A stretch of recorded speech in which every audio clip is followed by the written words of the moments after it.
State your name. My name is Barb Schultz. Where did you grow up? I grew up in La Crosse, in Goosetown, if you've heard of Goosetown. How'd you end up at Longfellow? When I was student teaching, I student taught at Lincoln and at campus school. But at that time, Lincoln and Longfellow had the same teacher, so the teacher traveled between the two schools. So I was hired while I was student teaching at Lincoln, and that automatically meant that I'd be at Longfellow as well.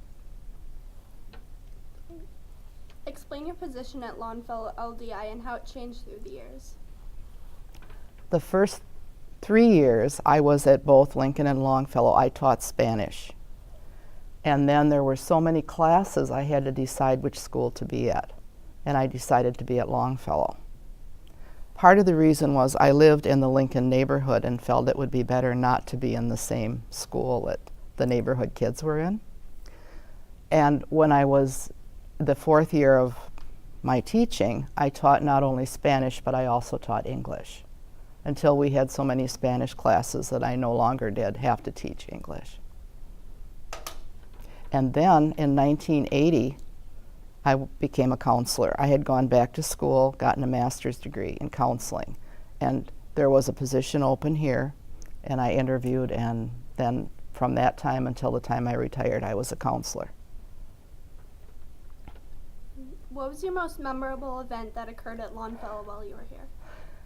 It's really hard to narrow it down to one event. I was kind of thinking back about that. One of the really memorable things was the remodeling, actually, of this area. This used to be the auditorium. And upstairs, of course, there were not classrooms at that time. There was a balcony attached to the auditorium. My classroom that year was where the teacher's lounge is now, right at the front of the building. And during the day, they would be blasting with air hammers to get the balcony off. So that was very memorable because we were trying to hear tapes in Spanish and things and we couldn't hear. Another real memorable part is the awards assemblies that have gone on over the years. You call it graduation for 8th grade now. That was very memorable for me.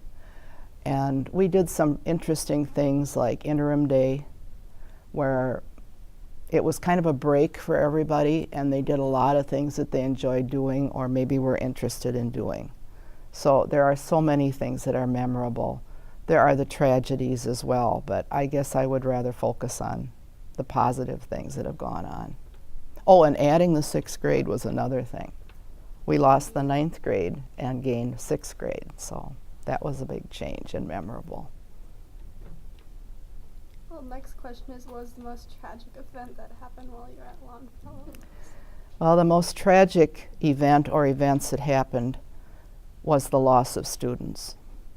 We lost a couple students to suicide, and we also had a student die of something else, or a couple students actually. And that is the most tragic because that affects everybody in school. So. How did academics change during the years you were at Longfellow? When I started teaching, there was what we called tracking, and there were like 9 different groupings of students at each grade level. From the students that were considered the highest, maybe their IQ or how well they had done in school, down to those that really didn't do very well at all. And because I was a Spanish teacher, I was given like the first 2 tracks of students, the top students. So the big change that eventually happened was that students were not grouped that way. They were mixed. It was a heterogeneous mix, which was a lot better because you learn from each other. So that was a big change. The other thing would have been changing to have boys and girls mixed in classes like family and consumer ed. Prior to that, only girls were in family and consumer ed. And girls were also added to the technology ed construction classes. And again, that was not done prior to that. So that was a big change. And I would say one of the bigger changes that you're all involved in is the technology and how that has affected academics. What about extracurricular activities? Are there more or fewer, and which ones did Longfellow have that they don't have anymore? There probably are more, and a lot of that occurred because of Title IX. Title IX allowed for girls to participate in sports and did not allow any type of discrimination based on gender in education. That meant for the staff as well as for students, actually.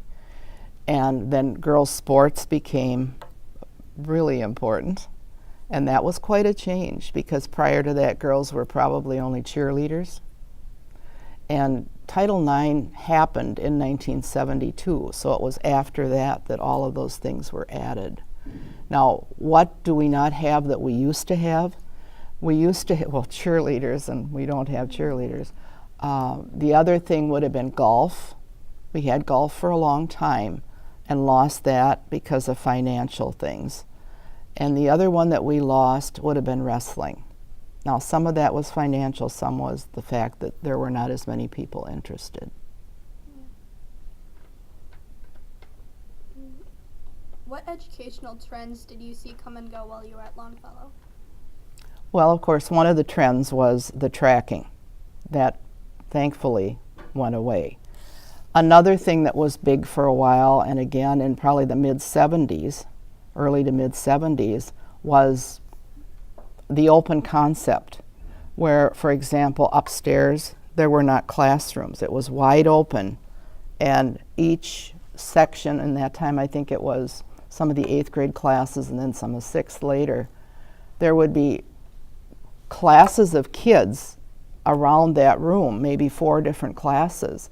So if somebody had a film, for example, everybody would hear it if you weren't paying attention to your teacher or whatever. That was a big thing for a long time. And then the walls were put back in. Same thing happened up in the 8th grade section. That was wide open. So that trend went away. Also, we had our students that have learning disabilities and so on that were just in their own classroom rather than to be in regular mainstream classes, and that thankfully changed. And now students are integrated, and some of our special ed teachers are in the classroom helping everybody. So that changed. Testing is a big one. That has increased, and that would be nice if some of that would go away, because I'm afraid too much testing is done and there's not enough time for the teacher to do what they'd like to be doing in instructing students. Yeah. What changes happened to the building itself during the years you were here? A lot. The LMC, or the library, used to be where Mrs. Ramsey's room is now. And I mean, that's a big classroom, but it wasn't big enough for a library. The technology construction classes were where LDI is, downstairs. That whole wing used to be for shop. A lot of additions to the building. I already talked about this area being renovated. Another area that was put on would have been the music area, the band room, the choir room. That was an addition. The other addition would be where home ec is, or where family and consumer ed is. That used to be the exit at that part of the building, and then they added that. The gym, the big gym, was an addition. So there have been a lot of changes to the building. What did the Vietnam War affect Longfellow students and staff? I'm sure it affected particularly the students whose one of their parents were over in Vietnam. Now, at that time I wasn't a counselor, I was a Spanish teacher, so I really didn't get to know the students as well as I would have as a counselor. But I'm sure those children were really afraid of what was going on, and it was a scary time, and there were a lot of riots and things like that against the war. How did the Longfellow staff handle the Challenger explosion? And that happened, I believe, in 1986 with Krista McAuliffe, and she was a teacher. And I'm sure that a lot of, especially the social studies teachers, would have had the televisions on if they had access to it, or discussed that afterwards. And the counselors were available to talk with any students that were really, really upset about it. On September 11th, 2001, how did the staff and students react to the World Trade Center coming down? Were students allowed to watch the event? I think at first they were not allowed to, like early, it was about maybe 8:45, 9 o'clock in the morning, and we had it on in the office. We had the television on, and it was just total shock. I mean, no one could believe that this could actually happen. I think later in the day, some of the teachers did have the televisions on and discussed it with the students. And again, we made ourselves available to talk with students that were very upset. That happened on a Tuesday, so we had that whole week of, dealing with that and being afraid, adults as well as students. What makes you the most proud when you think about Longfellow? Well, I guess personally proud, one of the things that I had really been proud about was being able to have support groups for students for a long time, and to really get to know them and work with them on issues that were important to them. Another thing that I really felt proud about, I mentioned earlier, the graduations or the award assemblies, the successes that we would see in students who probably didn't start out doing really well, and by the time they were through the 8th grade, really were successful. And I think that's what I'm really proud of. And, Longfellow has a lot to offer, and I consider it probably the best school in La Crosse, because staff and students work really hard at that. So, is there anything else you'd like to talk about? I think you've pretty well covered it. Okay, thank you. You're welcome.